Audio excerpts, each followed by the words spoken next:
Hello people, welcome to my channel. ఈరోజు recipe వచ్చేసి గోంగూర పులిహోర ఎలా చేయాలో చూసేద్దాం వచ్చేయండి.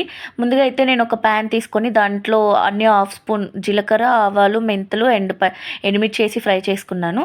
అవి చల్లారిన తర్వాత మిక్సీ పట్టుకోవాలండి. అదే ప్యాన్లో అయితే నేను 2 కప్స్ గోంగూర అయితే తీసుకున్నాను. ఇది బాగా కలర్ చేంజ్ అయ్యి ఒక 50% ఫ్రై అయినప్పుడు సాల్ట్ అండ్ పసుపు అయితే వేసుకొని బాగా ఫ్రై చేసుకోవాలి. మెయిన్ థింగ్ ఇది బాగా ఫ్రై అవ్వాలండి. నాదైతే కొంచెం లేత గోంగూర, అందువల్ల నేను ఇది మిక్సీకి వేయలేదు. అండ్ ముదురు గోంగూర అయితే మీరు దీన్ని కూడా మిక్సీకి వేసుకోవాల్సి వస్తుంది అనమాట.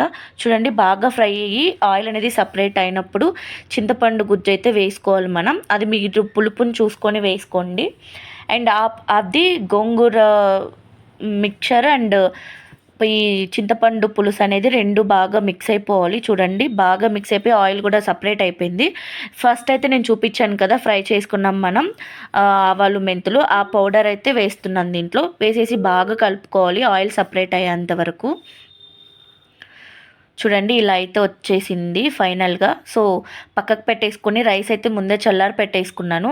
అండ్ దాంట్లో పోపు అయితే వేసుకోవాలి కదా. సో పోపు అయితే మీకు తెలిసిందే కదా, ఆవాలు, జీలకర్ర అండ్ వేసేసుకొని కొంచెం ఎండుమిర్చి అండ్ పల్లీలు అయితే వేసుకున్నాను, కొంచెం కరివేపాకు. అండ్ దాంట్లో లాస్ట్లో ఇంగు వేసాను, టేస్ట్ బాగుంటుందంట. సో ఫైనల్గా రైస్లో అయితే వేసేసుకొని ఇట్లా నాకు గరిటెతో కలపడానికి అంత కంఫర్ట్ అనిపించలేదు. సో నేను చేతితోనే కలిపేసాను. సో కలిపిన తర్వాత సాల్ట్ అడ్జస్ట్ చేసుకొని పోపు అయితే దీంట్లో వేసేసుకున్నాను అనమాట. సీరియస్లీ అండి, నాకైతే పిచ్చగా నచ్చేసింది. అంత టేస్ట్ బాగుంది. ట్రస్ట్ మీ, మీరు కూడా ట్రై చేయండి. నేను గ్యారెంటీ ఇస్తాను, టేస్ట్ అయితే సూపర్గా ఉంటుందని. మీరు కూడా ట్రై చేసి ఎలా ఉందో కామెంట్ చేయడం మాత్రం అస్సలు మర్చిపోకండి. లాస్ట్లో కొత్తిమీర కూడా వేసుకోండి. టేస్ట్ అయితే అసలు సూపర్గా ఉంది. సో మా హస్బెండ్కి అయితే చాలా బాగా నచ్చింది. బాబా, ఎలా ఉంది టేస్ట్? బాగుంది, మొత్తం గోంగూర చట్నీ తిన్నట్టుంది. ఓకే, సో సింపుల్గా ఫాస్ట్గా మంచిగా చేసుకోవచ్చు. అవుట్ ఆఫ్ 10 ఎన్ని మార్క్స్ ఇస్తావు? 8 9 8 9. Okay, thank you. Thank you for watching. Subscribe చేసుకోండి.